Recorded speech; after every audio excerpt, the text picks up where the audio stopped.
Greetings, ladies and gentlemen, and welcome to this latest narration of the web series There Is No Epic Lucha, only puns. If you're new to the series, there is a playlist listed down below in the description. And as always, I hope that you enjoy. Interlude, As Good as Gold. Years ago. This song still echoes deep in his mind. He didn't quite remember where it came from. Not from the sister. She didn't have an understanding of simple songs and rhymes. Not the brother. It wasn't crude enough. Stone to teach to shine, bronze to smelt the soul, silver to connect the ley line, gold to control.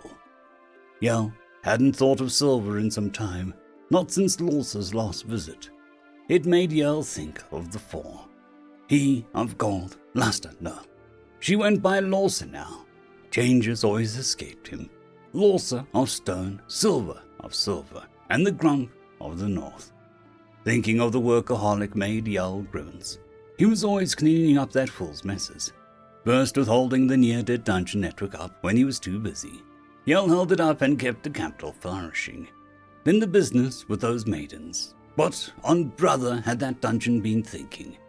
Maiden the Bronze has basically forced that annoying slogan out of that town that he was in. What was it called? Deodorant? Made in Maiden. It was enough that Yell was nauseous, but he did have to give the maiden credit. The dungeon was so creative and clever, he had made a false dungeon over itself, a sort of false front. The locals had forgotten that below what they thought was a simple 26th-floor dungeon was a titan of a beast. He just wished Maiden stopped with that invitation that he sent out for people. All those that enter may leave with gold and will stay forever as fuel for the smith's forge. The nerve. His gold was all stamped with a caricature of Yell with a huge nose. He'd seen those coins. Yell returned the favor, obviously. He printed gem-crusted books with detailed land maps and pretended Deodorant didn't exist. He also refused all tributes of the stuff coming out of Maiden's dungeon. Silver had once commented that the two of them were definitely family. For that smart remark, gold turned entire sections of the silver network into a golden hue. It had looked so much better, in his humble opinion. Then Lawsa would appear and smack them all. She always smacked them on the head of their cause, and it always hurt. She was the eldest, even if her dungeon had been utterly exposed and ruined after the shattering. Even dungeonless, they all aided her. He moved through his 101st floor with a frown. Thinking of the shattering made him broody. He remembered how the land itself shook, how the brother howled, how so many people cried out. How Lawsa had screamed. It was the shattering that changed everything. It awoke something in the sister. It awoke something, and for the first time, their creator felt painful guilt. Then their plan was put into motion. Even Yell lost a little bit of his glow for a while. Still, it wasn't bad enough that Lawsa had been utterly exposed from the wound, but people had delved into her like parasites. She, who was never meant to be tested. The black box was what the brother called her. Enough, he commanded himself and turned to his opulent hall of mirrors and gold, admiring his avatar, which had a long, genderless appearance with angelic features. His nose was so slight and angled it could never be called anything that related to huge, enormous, titan, giant, massive, humongous, and, He twitched and smoothed out his hair. So far, he wasn't impressed with the siblings' plan. The only one they had released in the world so far, this Gamma, was good at chaos, and that wasn't always a good thing. Oh wait, did they plan on releasing this beta soon? He really ought to check his messages, but he had so many from himself, praising his flaws, his style, his gold, his small nose, his grace. He paused. Right. Gamma. The little toady had been in his dungeon recently. He was brought here by the newest queen. Yell wasn't impressed with her either. But she had passed the test and gotten the crown. The only thing going for her was her clear love for gold, which he could respect. It was extremely gaudy she would go on to earn the title of Gold Queen. He should have sued, but he was benevolent and he was sure that he ate any lawyers that wandered in. Yell would have guessed that was some time ago. Wasn't one of the children due to come in soon? Durant? Eduant? He was almost tempted to pull on Lawsa to ask for updates. But Yell honestly did not care. He had so many new projects to make, creative traps and more. He opened his gold menu and eyed his to-do list. Forge a giant statue of my avatar pushing maidens downstairs. Then make more of them and small enough to be marketable and fetch, he read. That would take time. He always had to start over to make Maiden's face even sadder each time. Item 2. Contract lawyer and sue the queen. There is only room enough for one golden queen, and it's me, he nodded. He still had about 94 contract slots left. He should have more, but a few years ago, Yell had gotten overly attached to an adventuring group called the Dazzling Beauties. Right now, they lived on the 40th floor, stuck as golden statues. Another few years, and he could even stop feeding them once they converted. Then there was Brilder. That one burned up 10 contracts in one go. Lorsa insisted on it because she wanted to maintain herself. It bugged Yell because maintaining a perfect sense of self while also converting them was costly. It only cost 10 because the girl was nearly dead as it was. Yell offered a snip of childhood memories, her sense of duty, morals, and more to free up the cost, but Lorsa smacked him. It hurt. He was about to move on to his third item, which was to test every mirror from floor 1 to current, when he felt someone entering the dungeon. The tinge of her revealed she was royal, but not by blood. In fact, the girl didn't have a single drop of hero or noble blood at all. Those sorts had been in Yell's dungeon, and his sparkle didn't dim over the years. It was handy to know if he tormented someone's parents to see if their children had avoided their unfortunate features. Whole bloodlines went extinct because they just wouldn't stop breeding with each other. Extinct because Yell intentionally turned off limiters on his lower floors to kill them. The memories of their webbed toes, bangled teeth, droopy noses, he felt faint. To be fair, he only killed the ones who thought they were the next chosen one. The lucky ones to get out and escape their family home didn't see any issue. It was like cultivating roses, and Yell sowed its seed the capital as his garden. This new queen was a commoner. Her blood was new. It was wild of different histories, tested by hardship and time. Still, he took a quick peek at her physically. She was a slender woman, garbed in subtle clothes and tones. Not shabby by any means, but there was something off about her. Great dungeon, please. Please, I beg a boon. She knelt, and Yell was intrigued. He smelled drama. Was his favorite show, royals kill themselves over an ugly crown, about to get exciting. I can't take this anymore. Please, make me disappear. She shook, and Yell was let down. No blood vengeance, no deadly poison, no cries for a powerful sword to destroy Gamma. He was about to turn away when she continued. The man I'm married to is a pig. I bear children and sit at his side. All the while I hold a terrible secret, she said with a thick throat. Invisible ears perked. Yell pivoted on the spot and headed back towards her. He had to lean in really close to hear her next words. None of my children are the kings, she whispered. She pulled something out, and it was a near-empty vial of blood stored in one of those beautifully made phylacteries. It was so beautiful, he wondered who the craftsman was. I got this from the town of Durant. It's a special dungeon item that ensures no blood inside will ever go bad, she explained, as if trying to think through her own choices. Yell thickly swallowed and managed to smile. How nice. She turned the thing over, and the cap was a rather golden bird with a very long beak. Yell was going to kill him. Brilder and Lorsa, they used their special power to enchant the blood, the last gift of my beloved Durance. Lovers give each other a vial of their blood as the ultimate trust.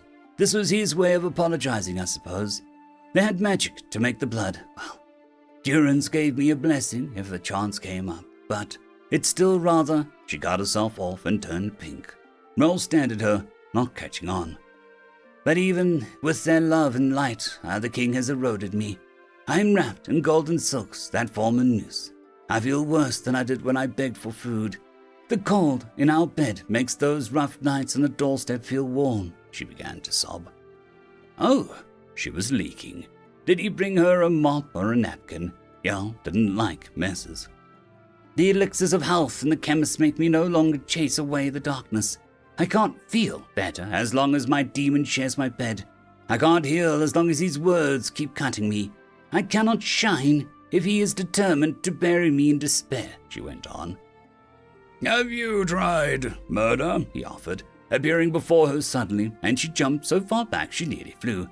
What? She breathed. Murder, death, ending of a living being, taking a live person and unaliving them. Surprise, forever sleep, helping their souls escape, he listed, wondering if she was slow.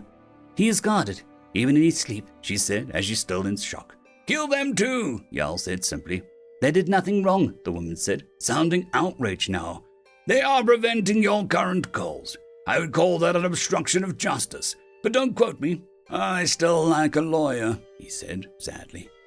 You're the avatar of the royal dungeon, but I've never seen this form in any record, the queen admitted, and Jarl looked down at his beautiful self and the thick gold bathrobe he wore.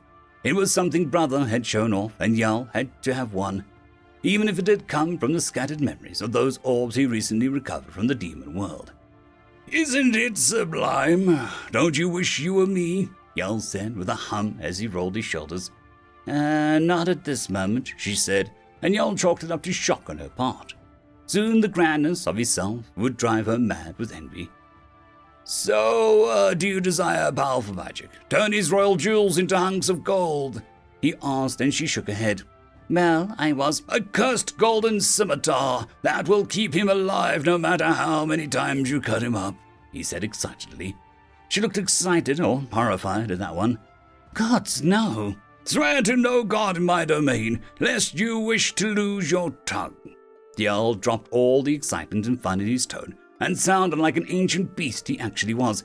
Of course, great dungeon. My apologies, she stammered. Great! Now about a golden hive that makes his bejeweled bees that will inject a deadly poison that'll make the victim suffer for 30 days and nights with little hives and the inability to see a color gold. He went on with a clap of his hands. Can I live here? She interrupted, and he stared at her. No, he said with shock. Please, I beg of thee. She bowed again, and Jarl crossed his arms. You can beg of thee, be, knees, and all things me, but the answer is no, you're not, symmetrical, he said, shivering. What do you mean? I've been called pretty and fair by many, the woman protested. And you should really go and thank them for their kind, if exaggerated words. He gestured to the stairs back to the town. Beauty is in the eye of the beholder, she challenged. And I behold you, so off you go, Jarl insisted, getting ready to vanish back into his dungeon. You have no taste, she snapped, and Jarl screeched to a stop, running her hand over the entrance of his dungeon, making the contact emit a high-pitched squeal. Is that so? He said in a tight voice. In the capital of Verluan, every golden item farmed from the dungeon and converted to be forever began to ever so slightly vibrate in tension. In the bank, Ned Happy stared at the mountain of gold, shuddered with outrage. Oh dear, the ghost commented. Jarl stalked forward with a haughty tone. And this is the golden fountain of the 31st floor. Its liquids are the shimmering pearlescence of a full moon. Its surface are sprinkled with diamond dust, and the smell is practically perfect. Only those who fought here with beauty and grace would ever see this, and you want to say that you've seen something more beautiful? Jarl challenged the queen, who looked a little shell-shocked at the sudden tour. So far, every other floor had impressed her, but she always turned to Jarl and said that she had seen something far more beautiful every time. And she was telling the truth. It's gold, Jarl. What of this gem, this artwork? What is the goblet of gold, this necklace of rubies? What is this the greatest smiths you gazed upon? What white gold have you seen in the sunset? Jarl demanded, not whining. He was a visage of beauty. One did not whine. Contract me properly and I'll tell you, she offered, holding out a hand. Ever since this little competition had begun, life and youth had returned to the queen's face, and Jarl did have to admit that she was not hideous. Jarl stared and held up a hand. Let me consult my wisest men, he intoned. You have men? She blinked and went on. Wise men? She echoed. He vanished to his core room where he sat in front of himself. A giant, ever-reflective series of gem panels surrounded his gold core that was the size of a boulder. The mirrors danced and reflected light and illusions. He stepped into the middle of millions of copies of himself and appeared. This thespian demands that we outdo her, the Jarl said, wearing a toga of gold. No, we challenge her to a beautiful duel to the death, the gladiator version announced. Let's be sad, said a disheveled but still beautiful, this was important, yell. Should we contract her? The main yell asked as the echo chamber. The most beautiful object will be lost to us if we don't, the older version announced in outrage. Eat, devour, gold. A barely sentient cloud screamed. Thank you, philosophical me, friend floor 1 to 20 me, Yell said with a deep frown. You need to let her in, said a darker voice, and Yell tensed. Who let you back into the chamber? I was pretty sure we voted to remove you as the jewel in this crown, Yell asked the cracked mirror. You can never erase the unsettled rage. Love took Silver, the humans took Losser, and darker forces moved around Maiden. You can lock me up, but even the great and beautiful Yell isn't immune to corruption, the shadow whispered. Yell waved it off. He was constantly purifying the seeds of the city. All that drank the water, ate the locally grown food, breathed the air. All that dreamed of Verloon walked in a gilded hall of gold. His backlog of seeds was truly immense, and it was desperate to escape. The echo chamber was more than just a name. It was a function. All in favor of rejecting the human, Yell said, and another voice joined in.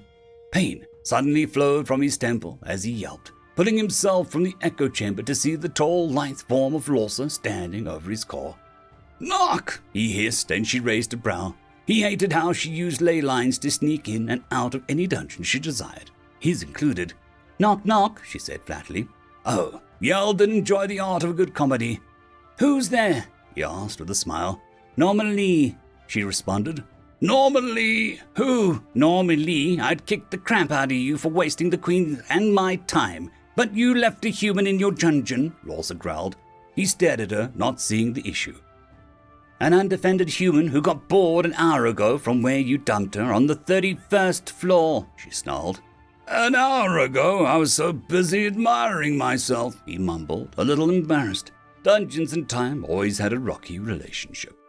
Once they were comfortable, what was an hour, a day, really a month? Well, she was nearly mauled, but she found one of your gold swords and beheaded the 31st floor's boss with luck. I showed up just as she was looting herself a ruby dress set that kills those that exceed its waistline, she reported, eyes raising in question. Ruby can be unflattering. Emerald is more fitting of someone with something to hold. Sapphire is a good between, but only works well in some galas, but not others, he explained. This is why Ruby is such a mess. She inherited your gaudy tastes, Losser sighed. Yeah, I could see that. Ruby was, how would one say, tired of sand in her places. I kept her close and she didn't get all of my personality. Only some of my gloriousness was siphoned off when I hit the 100th, she pointed out, and Losser smiled weakly. Right. Yell could have smacked himself. The twins will heal, the shattering only grazed them, and your first order is, he tried to be soothing. That twin dungeon was as nuts as the mutant king squirrel saving for winter. He loved Lorsa, but her 100th floor split-off kid was a bipolar. Her first dungeon was special, but it was a shame what happened. The siblings want to use Maiden's 100th floor and what's left of Silver's potential mixed with the 150th floor offshoot to make something special. They won't say what it is, but it's big, Lorsa said quietly, as she reappeared near the Queen. I can't believe that bronze slacker hasn't hit 100, Yell snorted. He's a perfectionist, Lorsa said coolly. Perfectly annoying. He edits his floors. His first floor. Does history mean nothing to him? Yell muttered. Burn Silver, that idiot, Yell sighed, as they watched the Queen practice with the short sword, not looking too bad with it in her hands. Silver was a back-talking smart-ass know-it-all who lectured us, but he was our pain in the ass, Lorsa said sadly with a shake of her head. No sign of him? Yell asked, trying to appear unbothered. The trail of silver mutants stretches from the north all the way to the east. Whatever vessel he has taken on to avoid dying is imperfect, she shrugged. What's east? Yell asked. His mental mapping skills were a bit rusty, since he didn't often shift focus off himself. Ruby, a few smaller dungeons, the false tree, a few modest cities, and not a lot else, Lorsa said, having near-perfect recall. Nothing that Silver cared for, when he was still a dungeon at least. And the one who broke his heart? He asked, his voice almost impossible to hear, but Lorsa did hear it, and her hands clenched. The woman has been taken care of. She calls herself Lair, if that means anything, Lawser offered. It didn't, but he returned his attention back to the Queen. Should I accept her as a contract? He asked, hating the question. She's wounded, and she wants to be close to home, his elder sibling commented. I don't know the first thing about coexisting with a sad woman, he complained, crossing his arms and flicking his golden halo of hair. Then treat her as an upgrade experience, like a chatty menu, Lawser grinned. Menus do not talk, he said back childishly. There was a pause. 2 hours, then she leaves. Longer. 3. Longer. 5. Not an hour more. Longer. 6. Another long pause. I refuse to go past a year. Longer. Yell curled his perfect lips, and his sister raised her hand to smack him. 2 years, he bit out. 2 years is a trial period. You are most gracious, little brother. Lawser smiled. He huffed and tried to ignore her. Oh, don't sulk. You will see her shine soon. You have a nose for hidden gems, she said, and Yell twitched, hands covering his face. What makes her so special? He muttered, and Lawser looked down at her feet. She's a little bit dungeon. Builder and I converted her seed partially to dungeon core. She's a human hybrid, and it has the sister excited. She said that Hera could finally show how to stabilize the project she's been working on, Lawser admitted. Yell peeled past the flabby arms, splotchy cheeks, 2 left feet, split ends, awkward thighs, and large ears to peer into the core of the woman, and Lawser was right. The Queen had a little bit of dungeon in her, just enough to make an unlikely life more possible. I'll contract her, only if she tells me what the most beautiful thing she's ever seen is first. I demand to know such beauty, he said stubbornly. Less than an hour later, he was making a new sculpture of a small, round, golden potato with elegant fingers and dazzling eyes. Hera patiently subscribed her sermon. This heavenly treasure, this impossible child. He ended up with a floating, godly potato that glowed with gems and inner light. How wonderful. You got her cheeks all wrong, Hera commented as she settled into becoming the 100th floor contract. But my potato, he said in a defensive tone. This would be an argument they would continue to have for the next 16 years. End of chapter. I'd quickly like to thank the T5 peeps, Vitmori, Terran on Air, Cold War Boomerwaffen, Severin Cerberus, Red Panda 121, Leslie 517, Bushmaster 177, Caspar Arnholtz, Cam Maxwell, Lightsjock, Dragzoon WRE, Lord Azrakal, and Arcadian. Thank you.